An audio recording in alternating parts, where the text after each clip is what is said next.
प्रिय छात्र छात्राओं नमस्कार। आज की कक्षा में हम प्रमुख साहित्यकार जैनेंद्र कुमार द्वारा रचित बाजार दर्शन पर चर्चा करेंगे। इस निबंध में उन्होंने समकालीन वर्तमान की मानव की भौतिकवादी दृष्टि को दर्शाया है, जहाँ पर मनुष्य कुछ भी कर भले ही इसमें दूसरे मनुष्य का शोषण ही क्यों न करना पड़े, कर लाभ कमाने की सोचता है। इस भाव को मुख्य आधार बनाते हुए उन्होंने यह निबंध लिखा है, बाजार दर्शन। प्रारंभ में वे बताते हैं कि आज जो है खरीदी, हमें क्या चाहिए, हमें किन वस्तुओं की आवश्यकता है, इस दृष्टिकोण से न होकर हमारे पास रुपया कितना है, इस पर जो है निर्भर करती है।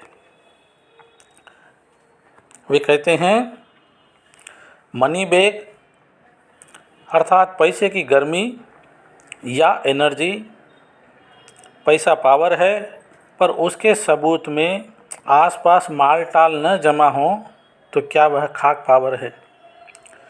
पैसे को देखने के लिए बैंक हिसाब देखिए, पर माल असबाब मकान कोठी तो अनदेखे भी दिखते हैं। पैसे की उस परचेसिंग पावर के प्रयोग में ही पावर का रस है।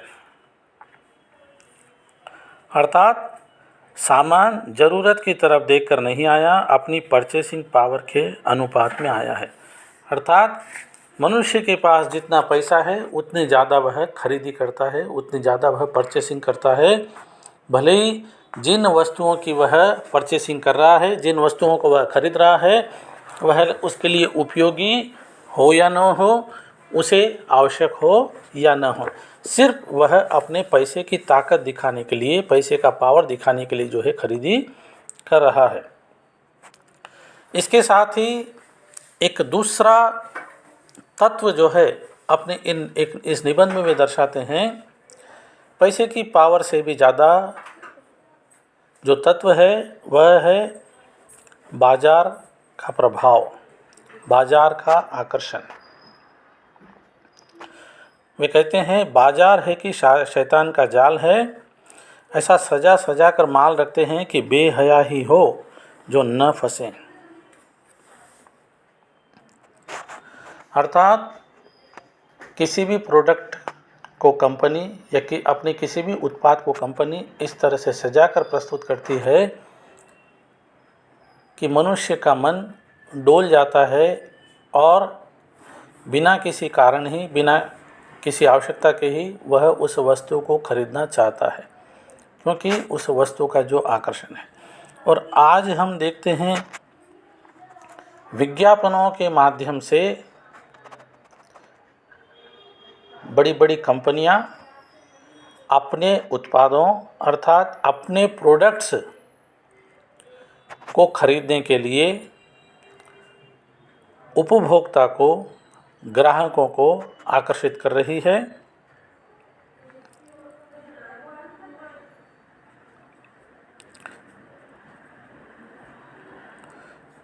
और एक बात वे कहते हैं, चौक बाजार में खड़े होकर आदमी को लगने लगता है कि उसके अपने पास काफ़ी नहीं है, और चाहिए और चाहिए, मेरे यहाँ कितना परिमित है और यहाँ कितना अतुलित है ओह। और बाज़ार में जाकर अभी आज जैसे नए नए जो है शॉपिंग मॉल खुले हैं, वहाँ पर कपड़े की दुकानें और भी कई दुकानें होती है, जहाँ पर वस्तुओं को देखने के बाद में हमको लगता है कि हमारे पास कुछ भी नहीं है, हमको बहुत सी चीज़ें चाहिए। यह निबंध आज से तकरीबन 90 साल पहले लिखा गया था, लगभग 90 साल पूर्व। तब बाज़ार का जादू इतना नहीं था जितना आज है, लेकिन अपनी दूरदर्शिता के चलते आने वाले समय को पहचान कर जैनेंद्र कुमार ने बाजार भविष्य में किस तरह से हावी हो जाएगा, किस तरह से सामान्य जन पर अपना प्रभाव डालेगा, अर्थात सामान्य जन उसके लिए मात्र उपभोक्ता हो जाएंगे, इस भाव को अपनी दूरदर्शिता के माध्यम से अनुभव कर उन्होंने इस निबंध में जो है हमारे सामने रखा है।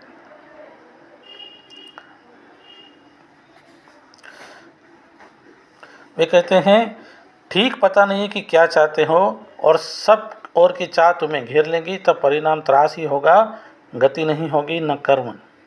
बाजार में एक जादू है, वह जादू आँख की राह काम करता है।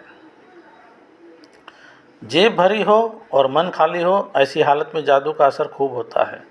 जेब खाली पर मन भरा न हो तो भी जादू चल जाएगा। जैसे कि हम देखते हैं बाज़ार में जाते हैं, किसी पर जो है डिस्काउंट चलता है, छूट चलती है 50%, 40%, 30%, 60%। उस वस्तु की हमें आवश्यकता न भी हो तो हम उस वस्तु को ले आते हैं, क्योंकि हमको लगता है कि ये चीज़ सस्ती मिल रही है, हम ले आते हैं। तो इस तरह जो है बाजार हमको प्रलोभन दे रहा है खरीदी के लिए, अपना माल वह इस तरह प्रलोभन के माध्यम से जो है बेच रहा है।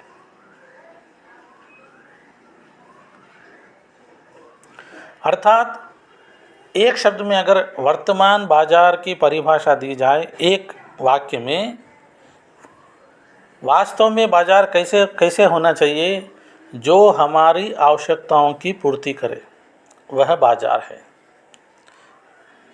किंतु आज की वास्तविकताओं को, आज बाजार का जो रूप हमें दिखाई देता है उसे देखें तो हमको पता चलेगा कि बाजार आज हमारी आवश्यकताओं की पूर्ति नहीं करता, बल्कि आवश्यकताएं पैदा करता है। वो हमको बताता है कि तुम्हारे पास यह नहीं है, ये तुम्हारे पास होनी चाहिए। अगर ये तुम्हारे पास नहीं है, तुम जो है पिछड़े हुए लगोगे, आउटडेटेड लगेंगे, अनफैशनेबल लगोगे, पिछड़े हुए लगेंगे आप। बाजार जो है हमको समझा रहा है ये।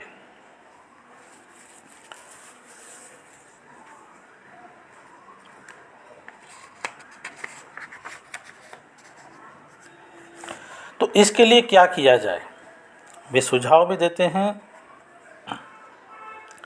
कि बाजार जब हम जाते हैं तो सबसे पहले हमें पता होना चाहिए कि हमें कौन सी वस्तु चाहिए, हमें किस वस्तु की आवश्यकता है, हमें किन वस्तुओं की ज़रूरत है, व्हाट वी नीडेड। इसकी सूची बनाकर जो है हमें बाज़ार में जाना चाहिए और जिन वस्तुओं की हमें आवश्यकता होती है उन्हीं वस्तुओं की खरीदी या क्रय हमें करना चाहिए। यहाँ पर एक पात्र को उदाहरण के स्वरूप प्रस्तुत करते हैं और वे है भगत जी, जो चूरन बेचने का काम करते हैं। आजकल तो चूरन नहीं दिखता है कहीं पर भी। पहले जो है सड़क पर जो है लोग लेकर जो है बरनियों में साइकिल पर रखकर या हाथ में लेकर जो है घुमा करते थे और बेचते थे। तो उन्हें पूरन जी के बारे में बताते हैं कि वे भी बाज़ार में जाते हैं, बाज़ार से ही निकलते हैं, वहाँ पर भी वस्तुओं के बड़े बड़े शोरूम हैं, बड़ी बड़ी दुकानें हैं। वे भी जो है डिस्प्ले में बाहर जो है अपने अपने उत्पादों का, अपनी अपनी वस्तुओं का बहुत ही सजाव श्रृंगार कर जो है बाहर रखते हैं, बहुत ही ज़्यादा सजा धजा कर रखते हैं। देखते ही जो है कोई भी आकर्षित हो जाता है। किंतु भगत जी जो है आकर्षित नहीं होते हैं। वे बाज़ार से निकलते हुए फंसेरी की अर्थात किराना की दुकान पर जाते हैं, जहाँ पर उन्हें उनके चूरन बनाने के लिए जो सामग्री चाहिए मिलती है, वहाँ से वे उसे लेकर लौट आते हैं। बाज़ार का जादू उन पर काम नहीं करता, क्योंकि वे जो है अंदर से भरे हुए हैं और उन्हें पता है कि मुझे किस वस्तु की आवश्यकता नहीं है।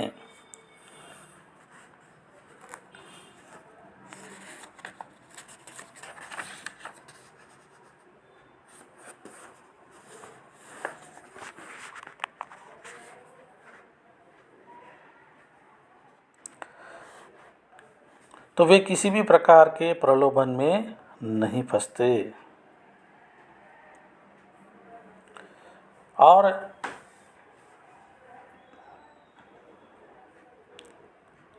वे जो है